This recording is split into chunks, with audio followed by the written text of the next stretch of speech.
Sa ulo ng mga nagpapagang balita, pagtaas ng presyo ng pamasahe sa LRT1 naaaprobahan na.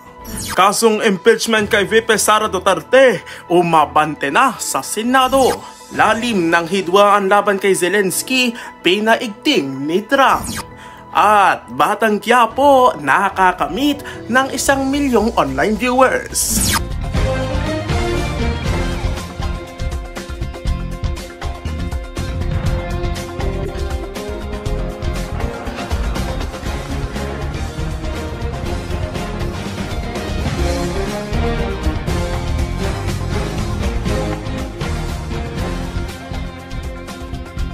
Umaraw bumagyo, pag-aalali na ang sulong. Ito ang Alisto Laksaliano. Masigabong pagbati mula sa Pamantaseng de La Salle. Ako po si Mac Alquizar para sa mga balitang tapat at totoo, Alisto Laksaliano. Ating tutukan ng mga nagbabagang balita para sa buwan ng Pebrero. Inaprobahan na ng Department of Transportation ang pagtaas ng pamasahe sa LRT1 na magsisimula sa Abril. Nakatutok live mula sa LRT station si Venice Callao. Venice, kamusta na nga ba ang mga commuters natin dyan sa LRT1? Max, sa kasulukuyan, marami-rami na ang mga commuter dito sa Redemptory Station sa LRT1, lalo na at rush hour ngayon. Ngunit sa paparating na pagtaas ng presyo ng pamasahe, dismayado ang mga commuter. Matapos maaprubahan ng Department of Transportation ng petisyon ng railway system para sa fare hike, tataas na ang babayarang pamasahe ng mga pasahero ng LRT1. Magsisimula ito sa ikadalawa ng Abril ngayong taon. Ang masasabi ko lang doon is, una, salamat kasi marami silang naidagdag na istasyon. Makakatulong yun sa akin since pumapasok ako araw-araw gamit ang LRT. Pero at the same time, kung magtataas sila ng presyo, napakalaking abala rin yun para sa part ko since dadagdag or magbabago na naman ako ng budget para sa gastusin ko sa araw-araw. And hindi yun patas para sa aming mga minimum wage worker. Ang pinakamahal na pamasahe sa single journey ticket ay tataas mula 45 piso hanggang 55 piso. Habang ang pinakamurang pamasahe naman na dating 15 piso, ngayon ay 20 piso na. Venice Callao, Alisto Laksaliano. Impeachment trial ni Vice Presidente Sara Duterte nakatakdang ganapin sa Hunyo ngayong taon. Para sa buod na balita, narito si Jose Dungca.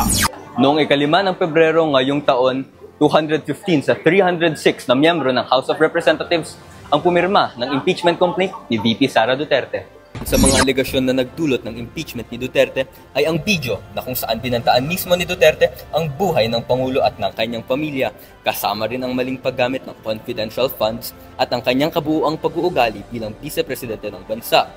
Sa kabila ng mga ito, patuloy na itinatanggi ni Duterte ang mga alegasyon sa kanya.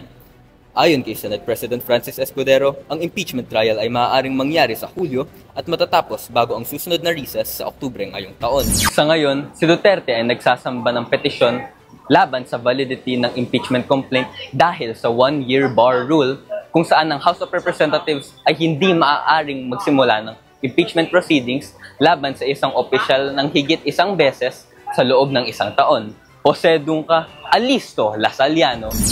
Tensyonado na nagbitiw si President Trump ng mga salitang kumalaban sa Administrasyong Zelensky na nagpasidhi ng init sa pagitan ng dalawa.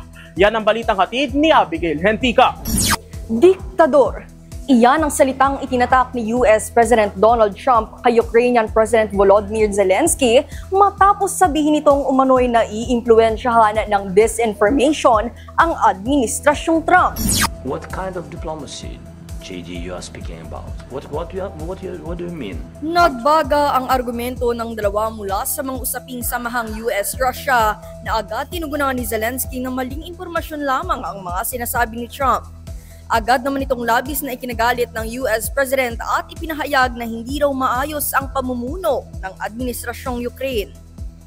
Sa kabila nito, nagpapakitang 57% ang pabor pa rin kay Zelensky.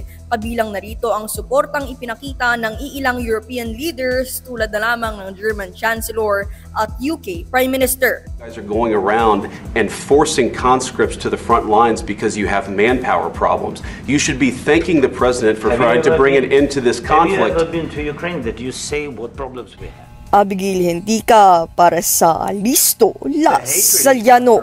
It's very tough. Ibang klaseng astig ang ipinamalas ng teleseryeng Batang Quiapo sa dami ng kanilang viewers na sumubaybay sa kanilang Kapamilya Channel. Alisto sa chikang yan si Jo Cabantuando. Maangas at malupit, baka si Batang Quiapo yan. Muling nagpatunay ng dominasyon ang hit na primetime series ng ABS-CBN na Batang Quiapo matapos makabingwit ng higit 1 milyong concurrent viewers. Sa bawat aksyon ng pinakabagong episode, inihandog ng serye ang husay ng mga bidahing stars na sina Coco Martin, Christopher De Leon at Cherry Pie Picache sa mainit-init nilang tagpuan. Mapapanood ang Batang Quiapo kada alas 8 ng gabi sa Kapamilya Channel, TFC, TV5 at iba pa. Jo Cabantuando para sa Chikang Alisto. At iyan ang mga balitang hatid namin ngayong araw. Upang manatiling alerto, umaraw o bumagyo, antabayanan ng mga nagbabagang balita sa aming Facebook, Instagram, Twitter at YouTube account. Nagdadalumat ng katotohanan at kausayan, muli ako po si Mac Alquizar, ang inyong lingkod mula sa tahanan ng agarang serbisyo. Ito ang Alisto Las Saliano.